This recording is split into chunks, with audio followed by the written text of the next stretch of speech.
Hi, my name is Andy, and you are apparently looking for some advice and tips on how to work with polystyrene foam and papier-mache.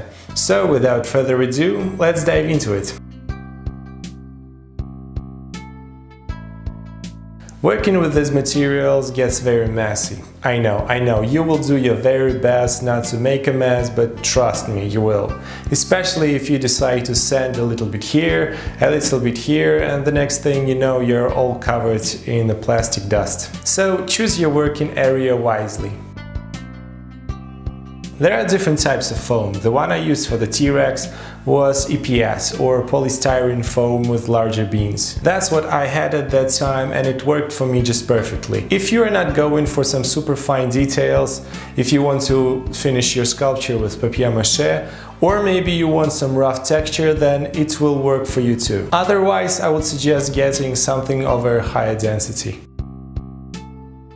You don't need any fancy tools. Get creative with the ones you already have. I used kitchen knives, especially a bread knife with saw-like spikes, scissors to cut thinner areas, pliers to rip out holes. I even went as far as getting a guitar string and cutting the sculpture in two. There is also a cool DIY tool you can make out of a battery and a wire.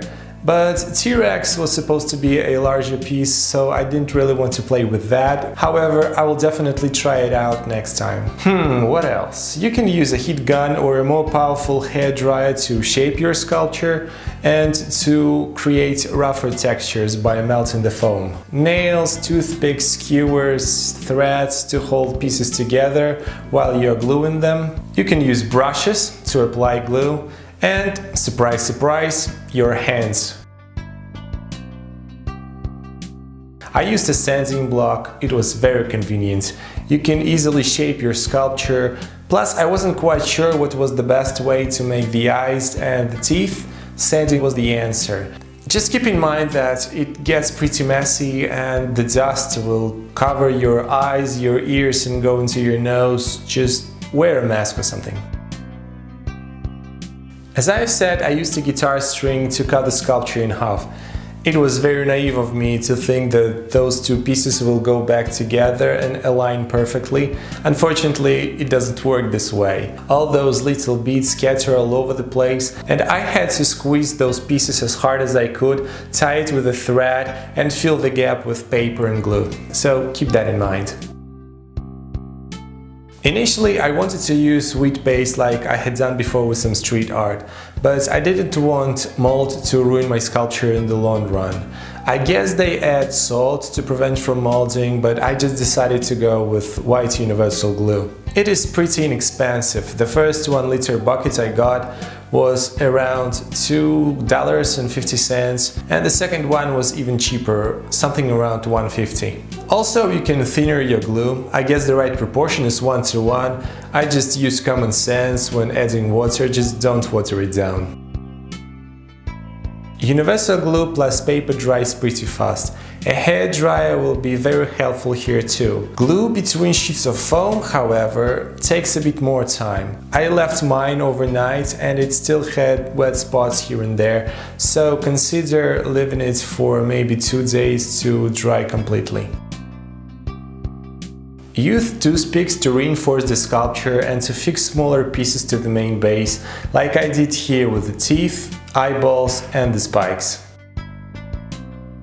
When it comes to papier-mache, newspaper seems to be the most common choice. There are two things to consider though. One, it's pretty stiff, so if you want to make some finer details and texture, it might be a bit tricky. Two, you might need a few layers of paint to cover all the printed text and pictures. This is why I've decided to go with recycled toilet paper.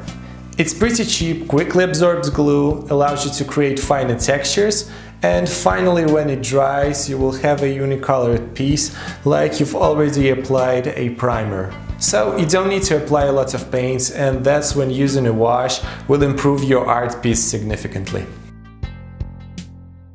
Another tip, tear your paper instead of cutting it, otherwise your finished sculpture will have straight lines and it will be pretty hard to cover it with paint, unless of course this is the effect you're going for. To To make the most out of textures, shapes and shades, try using a wash. This is a commonly used technique with watercolor, when you use just a little bit of paint to water and pretty much paint your piece with colored water. It allows you to build layers upon layers and create depth. If you're working with polystyrene foam with larger beads like I did, you might be interested in strengthening your piece a little bit. You can do so by adding an additional layer of thick glue. The second bucket I used was pretty thick. If yours is thinner, you can use starch or flour. This step does improve durability of your work. The foam as is pretty soft, but with this additional layer of glue, you hear this? Another naive thought of mine was that this additional layer of glue will smooth out the surface. It didn't. The glue just soaked in.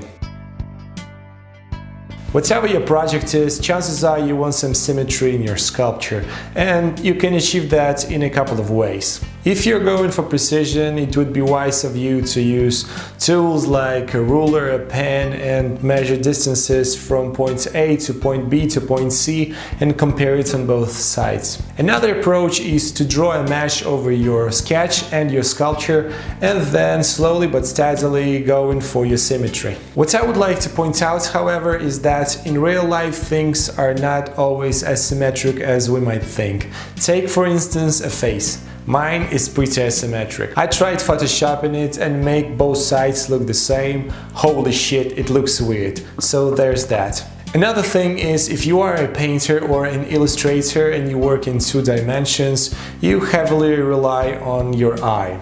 If you are a graphic designer, you heavily rely on your eye and on the tools and features of the software you're working in. Sculpturing, on the other hand, is a really unique opportunity for you to work with a 3-dimensional physical object, so enjoy it. Use your eye, use your hands, and maybe perfection, after all, is not what you really need. If you want to make some areas shiny, like eyes and lips, you can achieve that with clear paint spray, a clear nail polish, a glossy medium, or you can go creative and use, for instance, hairspray. Just keep in mind that a few glossy areas here and there will look a lot better than having a whole glossy sculpture with a few matte spots. The process that worked best for me was to first apply glue on a dry surface and then put paper on top of it. And for the following layers, I put paper and then dipped my hands or a brush into the glue and massaged the paper into the sculpture. I know some people prefer dipping paper into the glue and then putting it onto the sculpture. Unfortunately, it doesn't work this way with a thin recycled paper. Plus, massaging the glue into the paper gives you more control over the texture and the details you're creating.